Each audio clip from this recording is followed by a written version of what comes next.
This podcast is sponsored by AXA Farm Insurance. AXA offers tailored cover to fit your unique needs, whether it's public liability or protection for your family home, outbuildings or farm vehicles.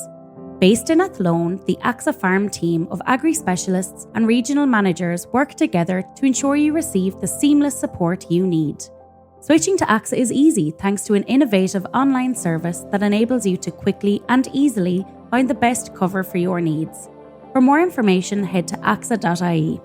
AXA Insurance DAC is regulated by the Central Bank of Ireland. Thanks for listening, and we hope you enjoy the show.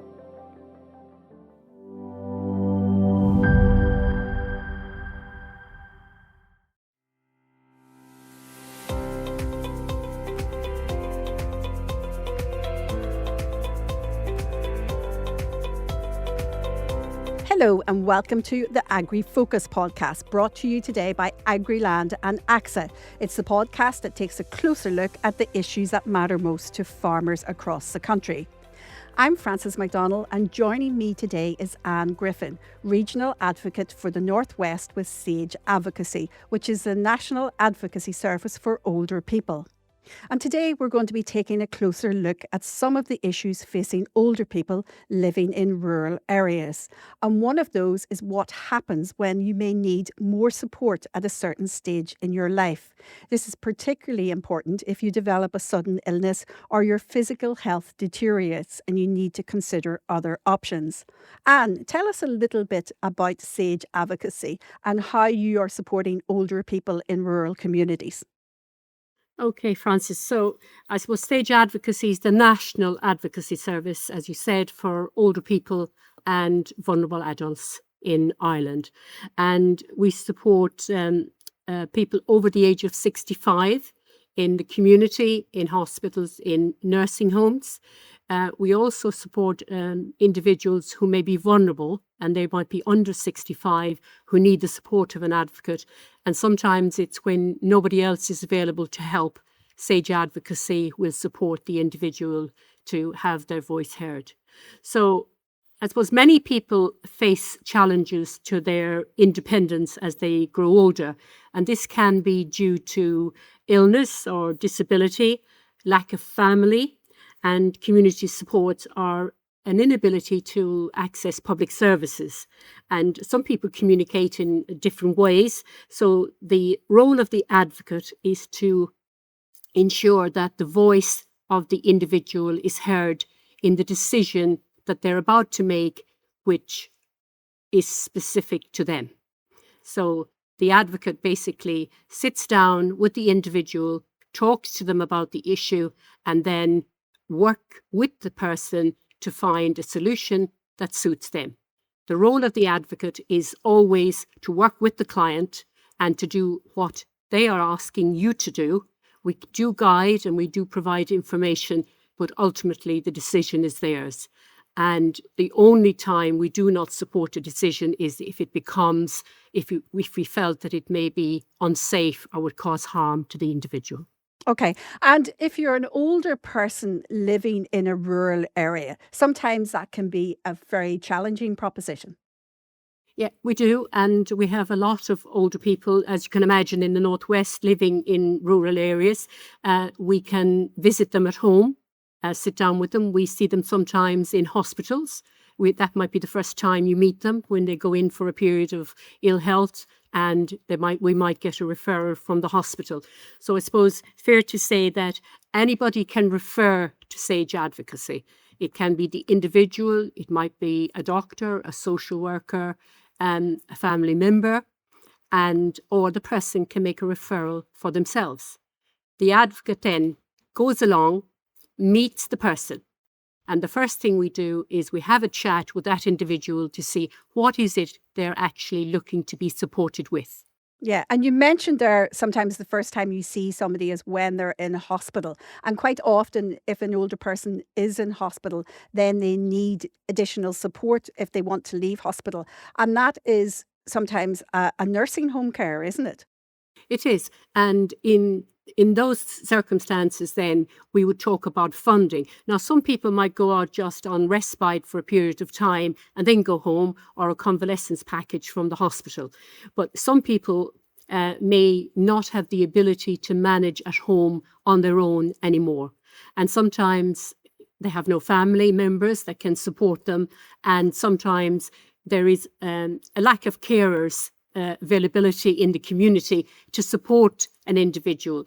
So when the level of care becomes greater than can be managed in community, then that's when nursing home care is advised for that person. And the next step then is that there is a care needs assessment, and that's usually done in the hospital, say if the person is there, and they will determine what supports that person needs to manage their daily lives. Right. And we know that one of the key issues when older people start thinking about what support they need is the financial aspect of that. Well, when it comes to the financial support then, there is a scheme called the Fair Deal Scheme, and also known as the Nursing Home Support Scheme. And it is a financial assistance programme in Ireland designed to help individuals cover the cost of long-term nursing care. And it operates on a contribution-based system where the individual contributes part of their fees towards the cost of care, and the HSE, the Health Service Executive, covers the remaining balance. So when we start, and sometimes people are very put off by the Fair Deal because there are all kinds of theories out there about what can happen. People are mindful of might lose their home or lose their farm or otherwise, but that is not actually the case. It's an assessment of means. So if you are an individual person and you want to apply for the Fair Deal, there is an application form, and we can sit down with you and go through that form. So the care needs is completed by the medical professional, and they have determined that you require care. The next part then is that you make the application for the funding. So we complete the Fair Deal application form, and the things that are required are your PPS number, your home address, obviously. Then it comes on to the financials, if you like, I suppose, and this is the bit that possibly most people are concerned about. Yeah, because people are worried about losing the farm, aren't they? There is this kind of concept that if they join the Fair Deal, there may be a threat on their farm. Exactly. And so I suppose one of the things that is valued, first of all, is your home, the principal private residence, if you have a home. So you pay a contribution of 7.5% on your principal private residence for a period of 3 years. It's called the 3-year cap. And that cap finishes after 3 years, and that charge is then taken off your charge, or the money that you pay towards the cost of your care. If you have a farm, you can also apply for the 3-year cap, but you must appoint a successor. And the successor is the person who commits to running the farm or the business for a period of 6 years. And this successor, Anne, doesn't not just have to be your partner. Sure it isn't. It can be a relative. No, it doesn't. There are various people that can be your successor. It can be a family member, a brother, a sister, a nephew, an individual that you choose, not related to you, to be a successor. So that successor, if you like, when you appoint a successor, you're entering into a legal agreement, and you both sign an affidavit to say what the plan is. You're committing to appointing that person to running the farm, the business for 3 years, but you yourself must have actively run the business for at least 3 of the last 5 years. And then a charge in favour of the HSE is placed on the business or the farm. That is managed, if you like, in a sense, by provision of documentation in relation to the farm. It can be a herd number. It can be something from revenue in relation to your taxation. So there's proof there that you are actually running a business or a farm. And you must have been actively managing the farm up to and including the day you go into nursing home care. Yeah, and so it's very important then that you can demonstrate that at least 3 of the 5 years before you go into care that you've been actively working the farm. Correct. And you can do that. Farmers have mart receipts, they have farm accounts, they have herd numbers, they have accounts with veterinary practices. There are various ways of providing evidence. And then, of course, there's your farm returns, obviously, to revenue. That's another thing that is used sometimes. And you don't have to have all of those, but invariably you will have some of those, or you should have if you're actively running the business. And that element of your successor committing to a period of 6 years is quite important, isn't it, in the whole concept? It's extremely important because if you do not continue in line with the provision of the 3-year cap, then you would be obliged to make some repayment back to the HSE. So the 6 years commitment is extremely important to the person in residential care. Of course, if something extreme happens and if it has to be broken, well, then it has to be referred then back to the HSE, and then the 3-year cap is not continued on the farm. But the fact that it is a 3-year cap, in one sense, ring fences the future of the farm, doesn't it? Oh, yes, 100%, because it's a working farm. The successor, if you like, is the person who's managing the business and continuing the business. And you can still leave the farm to whoever you wish. When you make your will, you can determine who's going to inherit. But it is important to retain ownership of property. And we always say this to people, that you may need to put a charge on your property to support your residential care.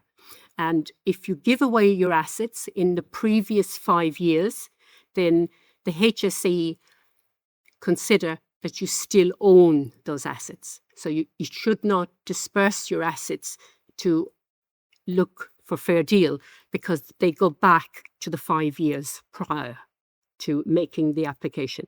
It is a very emotive issue, though, isn't it? Because of our whole cultural ties to land and what it means to us in this country. It's extremely difficult for older people to make that decision because, they have, all of the years they can look back. Maybe their grandparents, great-great-grandparents managed that farm. And of course, they like to keep it in the family name. But by applying for the fair deal, you don't have to sell your farm. You still have it as your asset, but you can use it to support yourself in residential care going forward. And I suppose the most important thing, and there are a lot of myths out there about the state takes everything from you. No, they do not. Your property, your principal private residence, you still own it. It's still in your name.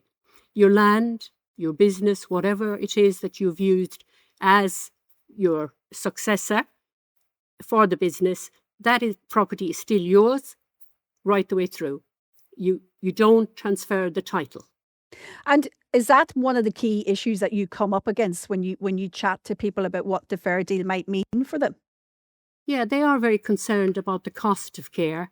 And, I suppose when you say to somebody that you're going to contribute 80% of your income as an individual towards the cost of your care, because, you look at your pensions, your occupational pension if you have one, then cash assets, if you're an individual, you can have a savings of 36,000, and that's not taken into consideration.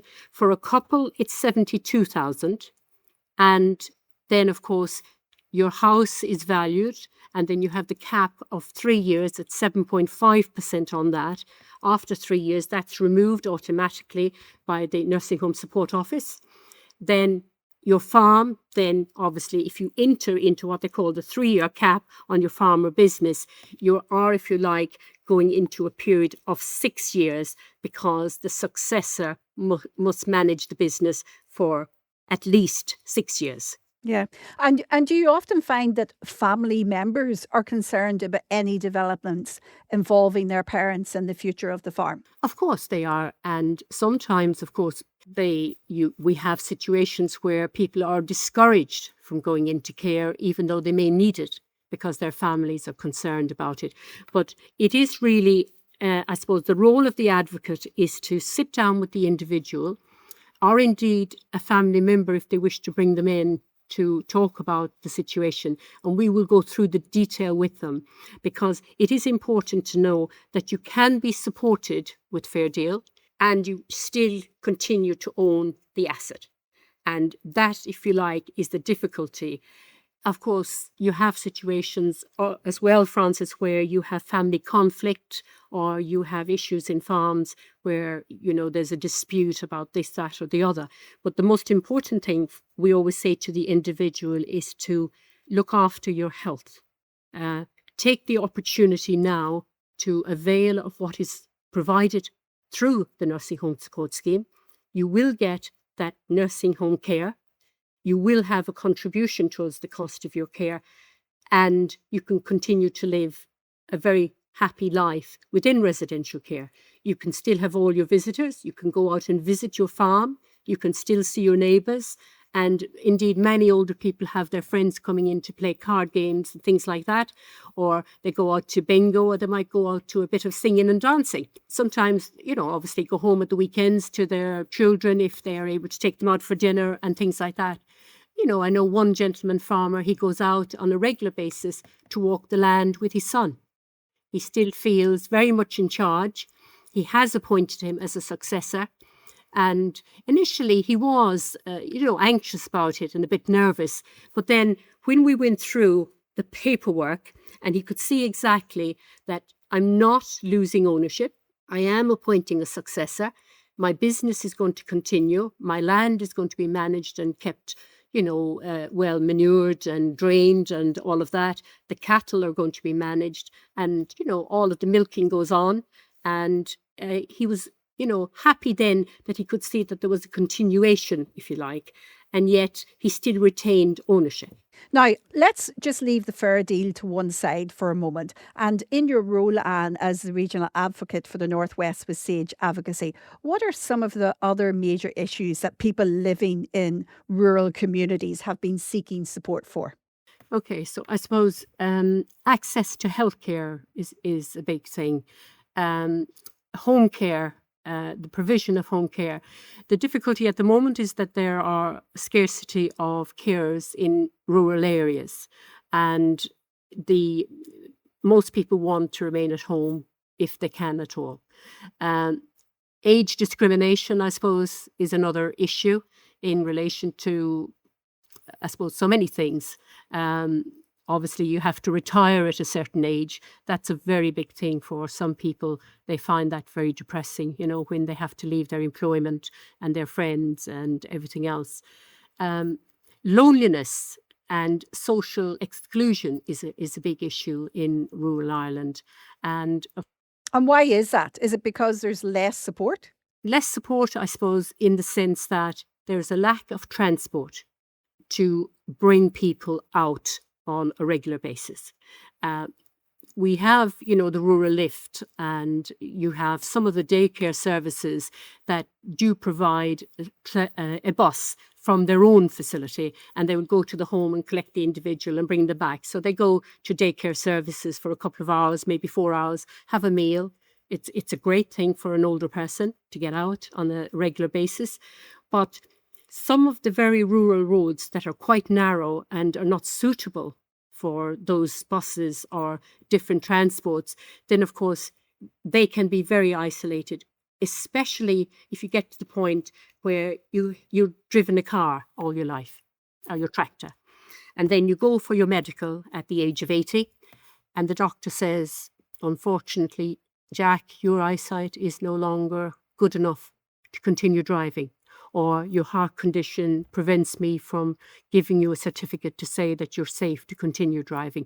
And that then is a very big loss to that individual, I suppose. And this is where I think that we who live in rural Ireland need to start looking at more activities and social engagements for people who live in those areas, bringing them in to the hubs where, whether it be the pub or a daycare service or a game of bingo or, just having a chat. I find myself when I go out to these houses, they're absolutely delighted to see you. And they want to talk to you about everything and anything, rarely about their health, shall we say, because they don't really talk about those things. But we do encourage people, to have their hearing checked, have an eyesight test every few years, all of those things. But I suppose some people, especially if they lose a partner, and that then, there's grief and great sadness and loneliness. And then you might even have, a little bit of dementia creeping in and forgetfulness. And that then, if you like, is more isolating for those individuals. And those are the people really that we need to be looking out for, bringing to the daycare services and getting other people to interact with them. Now, the men's sheds are excellent in Ireland, especially down this part of the country. And we even have the hens shed. That's what they call it.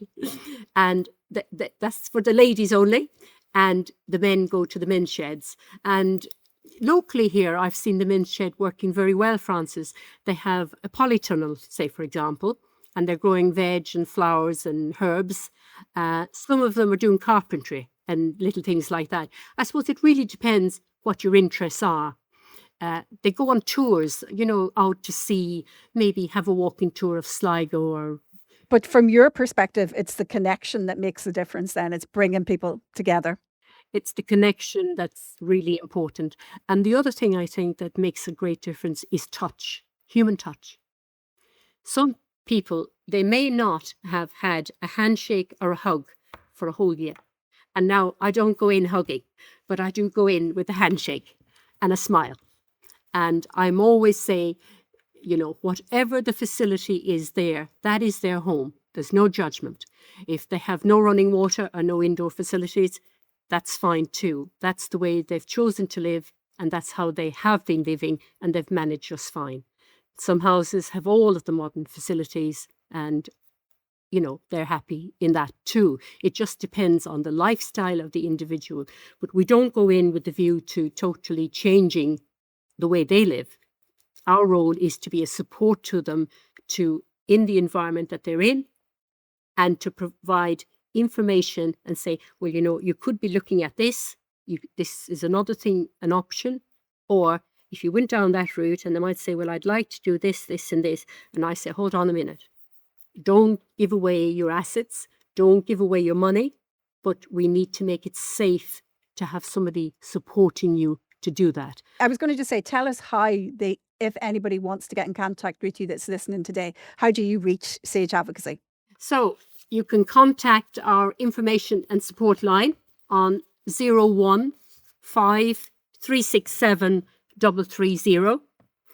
You can send an email if you are online at info@Sage Advocacy, or you can write to 26 Ormond Quay Upper, Dublin, D07 DAV9.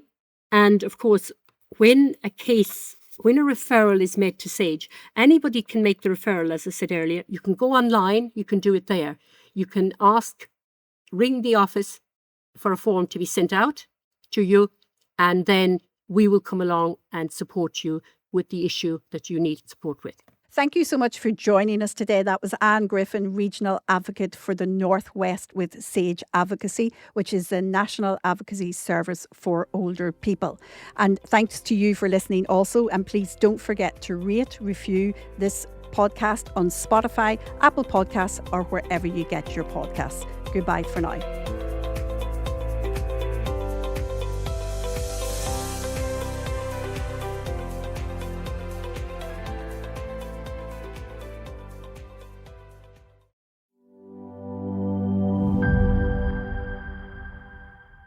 This podcast is sponsored by AXA Farm Insurance. AXA offers tailored cover to fit your unique needs, whether it's public liability or protection for your family home, outbuildings or farm vehicles. Based in Athlone, the AXA Farm team of agri-specialists and regional managers work together to ensure you receive the seamless support you need. Switching to AXA is easy thanks to an innovative online service that enables you to quickly and easily find the best cover for your needs. For more information, head to axa.ie. AXA Insurance Stack is regulated by the Central Bank of Ireland.